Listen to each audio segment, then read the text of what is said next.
Cuidado, filho, vai só na beiradinha, hein?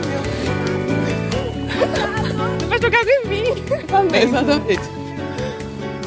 Estica bem aí, pra ela ficar bem resistente. Ó, você toma cuidado aí com esses buracos, viu? Que é a toca da Maria Farinha. Maria Farinha, Vitor? É, tia, um caranguejo branco que vive na areia. Logo a senhora vai ver um por aí, que na praia tem um monte. Pena que o Betão não pôde vir. Justo esse final de semana tá trabalhando? Não fica triste, Maria Rita. A gente tira várias fotos e mostra tudo pra ele depois, né, Gabriel? Pegar uma pedra aqui, a gente escora o fogão. Ô, tia, toma cuidado pra pegar essas pedras aí. Pode ter bicho embaixo delas. Uma aranha, por exemplo. Essa aqui é uma praia virgem. Aí somos nós que estamos invadindo o lugar deles, né? É verdade. Se a gente pensar assim, tiver cuidado, vamos todos conviver numa boa. Já vi que esse final de semana vai ser cheio de aventuras. Gabriel, vem tomar um lanche, filho, vem. Vitor, o que é aquele pontinho lá longe? Então, aquele pontinho ali serve como farol. Né? Quando o barco passa de noite. Encontrei. Deixa eu ver. Ah, põe aqui na mão do tio. Olha, umas minhocas. Até que bem gordinhas, né? São os anelídeos. É o nome do grupo de animais a qual as minhocas pertencem. Eles têm esse corpo mole, assim, porque não tem um esqueleto rígido. Ô, Gabriel, cadê aquele presente que eu te dei? Isso? Isso, muito bem. Olha aqui, Gabriel, repara aqui com o tio, ó. Tá vendo que o corpo da minhoca é todo dividido em segmentos? Uhum. Então, numa ponta da minhoca fica a boca e na outra o ânus. E eles respiram pela pele. Gente, mas olha, que dia maravilhoso e a gente aqui olhando minhoca. Ah, tia, mas o que mais a gente vai ver por aqui são bichos assim, né? Que não possuem uma coluna vertebral, um esqueleto de ossos sustentando o corpo. Assim que nem as aves, os gatos, os cachorros. Claro, que nem a gente, né? Tudo bem, mas vamos acabar logo com isso que eu quero relaxar. Relaxar o meu esqueleto nesse solzinho. Será que a gente não consegue levar? E aí, filho? Não, a gente coloca no sol. Olha, tio, a outra minhoca que eu achei. Ah, isso aqui não é minhoca não, Gabriel. Isso aqui é piolho de cobra. Onde você pegou isso, filho? Lá no meio daquelas folhinhas, perto daquela aguinha. Mas o tio avisou pra você não ficar fuçando por aí. A gente tem que tomar cuidado, tá? Não pode sair mexendo nos bichos e nas coisas aí que a gente não sabe o que é. Olha só, repara nesse bicho aqui. Tá vendo que ele tem um monte de perninhas? Então, ele tem pernas e um exoesqueleto duro. Ele tem 2 antenas na cabeça também, tá vendo? Esse aqui é um diplópode. Diplópode? Que nome mais esquisito. É um nome grego. Diplo quer dizer 2 e pod, pés. Se você olhar bem para esse bicho, vai ver que na maioria dos segmentos dele ele carrega 2 pares de pernas. 4 perninhas. Olha, mãe, quantas pernas. Eu tô vendo, filho. Tem um outro bicho bem parecido com esse. Só que em vez de 4 perninhas, ele carrega 2 por segmento. São os quilópodes. Vem do grego também. Quilo quer dizer 1000, muitas. E podes, pés. E são exatamente essas pernas articuladas que diferenciam esse grupo de bicho dos outros. São os artrópodes. Se pode ser um pés em grego, o que quer dizer artro, então? Articulação. Pernas articuladas. É a principal característica desse filo. Aliás, ele é o maior grupo de animais do planeta. Existem mais de 1 milhão de espécies catalogadas de artrópodes. Mais de 1 milhão de espécies? É muita espécie, é muito bicho diferente. É praticamente 70% das espécies de animais do planeta. Nossa. Podemos dizer, então, que eles são um verdadeiro sucesso de adaptação. Ah, com certeza. Começar pelas pernas articuladas, né? São capazes de fazer movimentos elaborados, precisos. Isso é uma grande vantagem para o bicho. Mas é verdade, é só pensar num formigueiro, né? Nossa, nem me fale. As formigas são danadas. Elas vão atrás de comida. Muitas vezes elas transportam alimento maior do que elas. Elas cuidam da rainha, alimentam as larvas, limpam o formigueiro, protegem o território contra os inimigos. Não param de trabalhar. Eu tiro meu chapéu para as formigas. Além das pernas articuladas, os artrópodes possuem um esqueleto por fora do corpo. É uma espécie de carapaça que cobre o corpo inteiro. Tem o nome de exoesqueleto. Exo quer dizer externo. Um esqueleto externo formado por uma substância chamada quitina. Quitina? Eu já estudei isso no meu curso de química. É um tipo de açúcar produzido pelo próprio bicho. Exatamente. O exoesqueleto é bem resistente, impermeável, protege o bicho. E ainda evita que ele se desidrate, perca água do corpo. Mas se o esqueleto é duro e resistente, como é que faz para o animal crescer? Bom, quando o exoesqueleto fica pequeno, ocorre a muda. Esse exoesqueleto se solta do animal e tem um novo por baixo, ainda mole. O animal cresce em tamanho e esse exoesqueleto se enrijece. Os artrópodes podem fazer essas trocas várias vezes.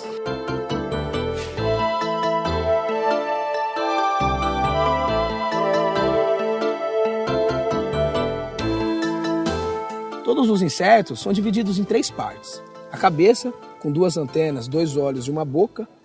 O tórax, com 3 pares de pernas e um abdômen. Mas tem muitas variações. A forma da boca, por exemplo, depende muito do tipo de alimentação. Mandíbulas, que servem para cortar seus alimentos. Espirotrombas, para sugar o néctar. E tem insetos com asas também. As moscas, as borboletas. A variedade é enorme. Entre as mais de 1 milhão de espécies de artrópodes, a grande maioria, cerca de 900 mil, são de insetos. Só de besouro, são mais de 250 mil espécies conhecidas.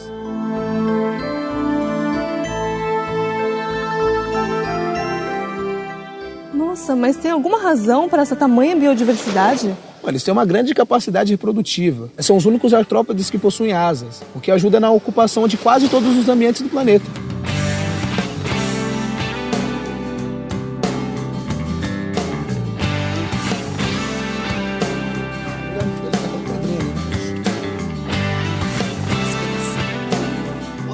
Mosca e pernilongo eu até aguento. Agora inseto como aranha e escorpião, morro de medo. A aranha é artrópode, tia, mas não é inseto. Tá vendo, Vitor? Tá aí uma coisa que muita gente deve fazer confusão. Aranha, escorpião, ácaros, carrapatos, todos pertencem ao grupo dos aracnídeos. Nossa, mas o ácaro que causa alergia, o carrapato que suga o sangue da gente, a aranha e o escorpião são todos da mesma classe de animais? Mas eles parecem tão diferentes. Mas tem a estrutura bem parecida. A cabeça e o tórax estão fundidos numa parte só, que a gente chama de cefalotórax. Então é dividido em 2 partes, cefalotórax e abdômen. Outra diferença também é que eles possuem 4 pares de pernas e não têm antenas. Os escorpiões e as aranhas são basicamente carnívoros. Eles usam suas glândulas de veneno para paralisar suas presas. As glândulas ficam numa estrutura acima da boca, chamada quelícera. Normalmente esse veneno não faz mal para o homem. E como as aranhas fazem para tecer as teias? Elas têm glândulas no abdômen que produzem esse fio, que serve para construir seus ninhos, para tecer as teias onde vivem. São as glândulas fiandeiras. Gente, o papo tá ótimo, mas eu tenho que ir atrás do Gabriel. Não sei onde ele tá. Agora vai ser a hora do mergulho. Longe de aranha, de escorpião, fui! Peraí, tia.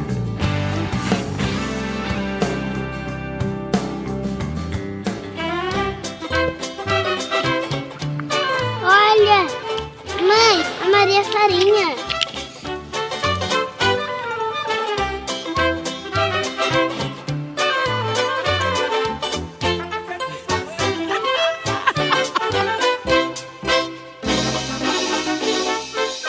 Esse é um caranguejo que vive na areia. Ele tem 5 pares de pernas, ou seja, 10 pernas. E essa carro na frente? Bom, essas aí são as quelas. Eles usam para se defender dos seus inimigos, para cortar o alimento, levar até a boca. Em caso de perigo, ele deixa que seus inimigos levem uma dessas pernas e depois volta a crescer. Ah, bicho inteligente. Melhor levar um pedaço do corpo do que virar comida. E você reparou como é que eles andam de ladinho assim? Mas por quê? É porque assim as pernas funcionam melhor, ficam mais ágeis. Peraí que eu vou tentar pegar a Maria Farinha com cuidado. E essa carapaça dele é a cabeça e o tórax fundidos? Um cefalotórax? Exatamente, Júlia. E tem mais um detalhe. Ela é feita de carbonato de cálcio, o que a deixa mais dura e resistente do que os outros artrópodes. E esses pelos, essas cerdas que saem do seu corpo, servem para sentir o tato. Ah, e os crustáceos só vivem no mar ou tem alguma espécie de água doce? Bom, a maioria vive no mar, né? O siri, a lagosta, o camarão, o caranguejo. Mas nós temos espécies também que vivem em rios e lagoas. E também tem crustáceos que vivem na terra. Sabe aquele tatuzinho que fica no jardim? Ah, aquele que enrola quando a gente toca. Esse mesmo, ele também é um crustáceo. É um dos poucos que vive na terra. São mais de 30 mil espécies. Mas qual a diferença de caranguejo e siri? Bom, o siri também tem 5 pares de pernas, mas ele usa apenas 8 para andar. O último par tem o formato de nadadeira, que ele usa para nadar. E nada bem rápido o siri, viu? Então agora vamos deixar a Maria Farinha ir para a casinha dela e ficar numa boa, se a gente incomodar ela mais? E aí, Luciano? Tudo bem? Esse é o Luciano, meu amigo biólogo. Tudo bem? Essa aqui é a Júlia, minha namorada. Oi, tudo bem? vai, tudo bom? A gente vai mergulhar agora, nós vamos pegar alguns organismos. Vamos agora, lá, então? Vamos. Só vou pegar minhas nadadeiras. Tá tudo aí, né? Você já mergulhou alguma vez? Nunca mergulhei. Tirar com cuidado. Bom, vamos ver agora o grupo dos artrópodes, como por exemplo esse caranguejinho aqui. E uma característica muito interessante deles é, por exemplo, esse esqueleto externo rígido. Se vocês passarem a mão assim, vocês vão perceber que não é molenga, né? Ele tem uma certa rigidez, mesmo. não é? Que é um caranguejinho, a gente chama de caranguejo baú. Esse aqui, ele pode ilustrar como que os caranguejos têm uma diversificação de forma e tamanho, né? Olha só, as pernas desse caranguejo, elas ficaram muito compridas, né, ao longo da história evolutiva dele. E aí muita gente confunde com aranha, mas não é. E dá pra gente perceber exatamente que ele é um caranguejo observando essas estruturas na ponta desses apêndices aqui, que são essas pinças, né, típicas de caranguejo. Vamos ver agora esse outro caranguejo, a gente chama de caranguejo ermitão ou caranguejo paguro.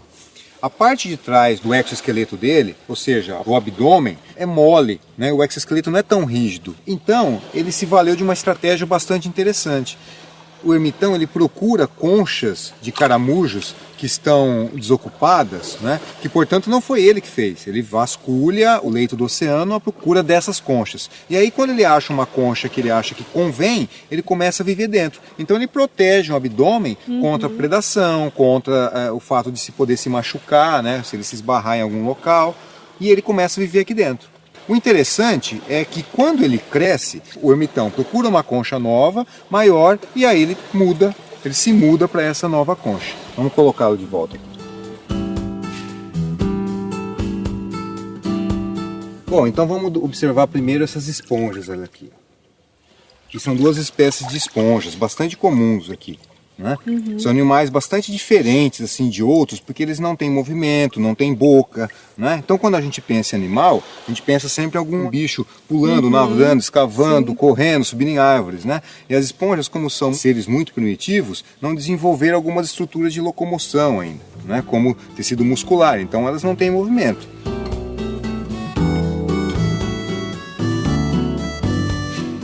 Vamos dar uma olhada nesse outro organismo aqui, ó. É uma estrela do mar.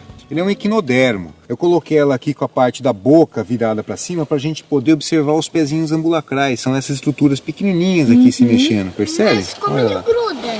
É uma pergunta interessante, Gabriel. Como é que ele gruda, né? Ele pega a água do mar e aí faz uma pressão interna e a água então ela incha esses pezinhos. E aí os pezinhos têm algumas ventosas que vão grudando no substrato. Então vai grudando nas pedras, nas algas e aí o organismo ele vai se locomovendo.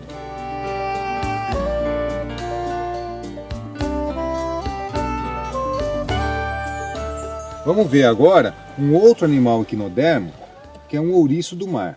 Esse ouriço é bastante bonito, né? Olha só, ele tem umas tonalidades roxas, ele é um pouco esverdeado, né? Isso aí são os espinhos, Gabriel. Ele utiliza como proteção. Aqui na parte de baixo, o ouriço ele apresenta a boca, né? E dá pra gente perceber. Bem aqui no centro, tá vendo aqui, Gabriel? Olha lá. Estão vendo alguns dentinhos pequenininhos, branquinhos? Sim. Com esses dentinhos, o ouriço ele vai raspando as pedras, raspando o substrato à procura de alimento. Então ele come algas, pequenos animais, detritos, né? É um animal que se alimenta de bastante coisa diferente.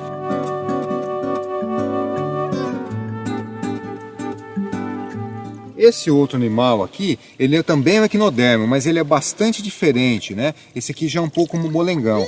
Vocês perceberam ele jogando água para fora? Sim. Isso aqui é água do mar, que ele põe para dentro do corpo para poder fazer funcionar o sistema ambulacrar dele, que é aquele sistema hidrovascular que esses organismos têm, né? E na parte de baixo dele, aqui a gente vê os pés ambulacrais. Ele tem um esqueleto de pequenas placas calcárias muito parecidas com a do ouriço e com a da estrela. A diferença é que essas placas, no caso dele, elas são muito pequenas, são muito diminutas e bem separadas umas das outras. Então, com isso, o esqueleto do animal não fica tão rígido, ele tem uma certa, aliás, uma boa flexibilidade, né? Vocês estão vendo?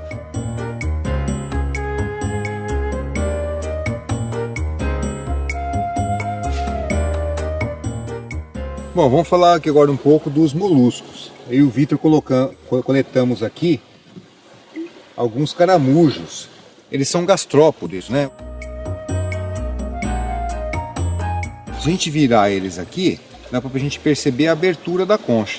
Toda vez que a gente pega um caramujo, a tendência dele é se esconder dentro da concha. Mas alguns colocam uma parte dele para fora, como esse aqui, ó, que vai colocando então uma parte do pé musculoso dele para fora. Então ele vai rastejando com essa estrutura, fazendo contrações e vai se locomovendo no oceano. Essa concha aí faz parte do exoesqueleto dele. O próprio animal que sintetiza isso, então ela vai crescendo a concha conforme o corpo do organismo vai crescendo junto. Vamos ver agora um outro grupo de moluscos bastante interessante, que são os bivalves.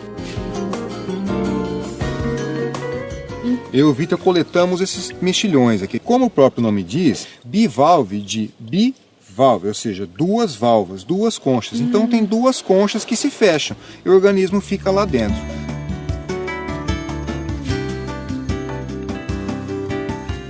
As lulas e polvos já são outro grupo dentro de moluscos, né, que a gente chama de cefalópodes. As lulas, elas nadam mais, né, elas costumam nadar mais na coluna d'água. E os polvos, eles costumam ficar mais no fundo, se rastejando debaixo de pedras, né. Polvos não têm concha. Polvos perderam a concha na sua história evolutiva. E as lulas têm uma concha bem flexível e interna. Então vamos devolver eles lá no mar e depois dar uma olhada no costão, então? Vamos lá? Sim, vamos lá? Então, vamos Luciano, eu não vou, muito obrigada. Mas como, né? Mas eu tenho que terminar a minha comida. Aliás, você está convidadíssimo. Então acho bom você ficar mesmo. Tá bom? Está convidado para almoçar com a gente. Tá bom. Agora, sempre lembrando que tanto os animais que nós observamos, quanto os outros que a gente vai ver lá no costão, sempre que vocês forem manusear, muito cuidado para não machucá-los, né? Devolver sempre no mesmo local, não manusear com a mão impregnada de protetor solar, repelente, cosméticos, enfim, né? A gente tentar preservar o bem-estar deles. Bom, pessoal, esse ambiente que nós estamos aqui agora é o que a gente chama de costão ou costeira, né? É essa formação de rochas, né, que a gente tem no litoral, que às vezes ela é inundada pela maré e quando a maré abaixa, ela fica exposta ao ar.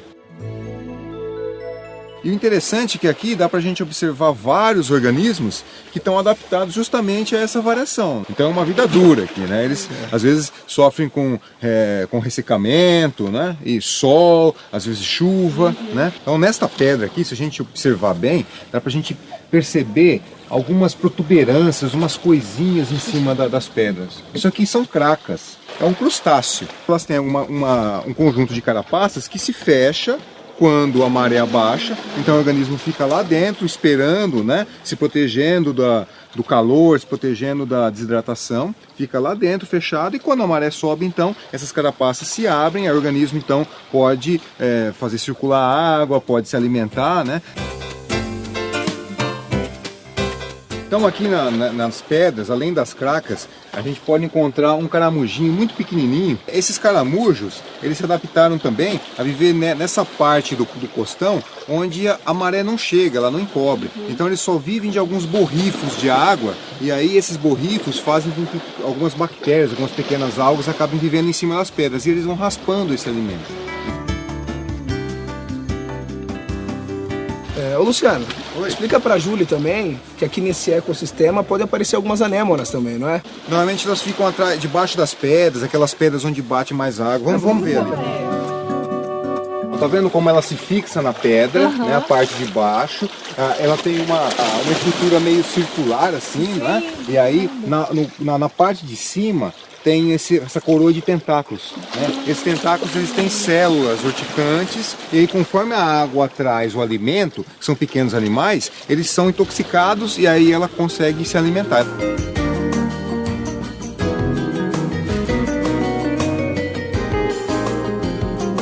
As águas-vivas, anêmonas, corais, são todos de um grupo que nós chamamos de quinidários. Eles têm uma aparência meio gelatinosa, né? Às vezes quando a gente anda na praia e vê uma água-viva encalhada assim, ela tem uma aparência, parece uma gelatina.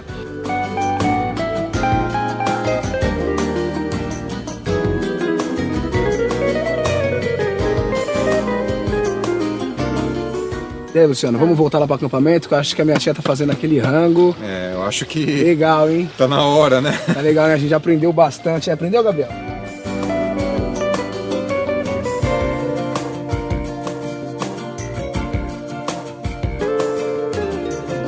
Ah, nossa tia, eu tô cheio de fome. Olha o que eu fiz especialmente pra vocês. Tá bonito, hein? Mexilhão a vinagrete. Legal. E como é que foi o passeio? Foi ótimo. A Júlia tirou várias fotos, a gente manda pro Betão. Gostaram? Gostaram do meu amigo? Adorei. Olha, Deixou bem aprendi claro as muito, dúvidas viu? aí, né? Obrigada mesmo, Da Luciano. próxima vez eu quero mergulhar. Da próxima vez a gente faz um test drive lá com ela. Não.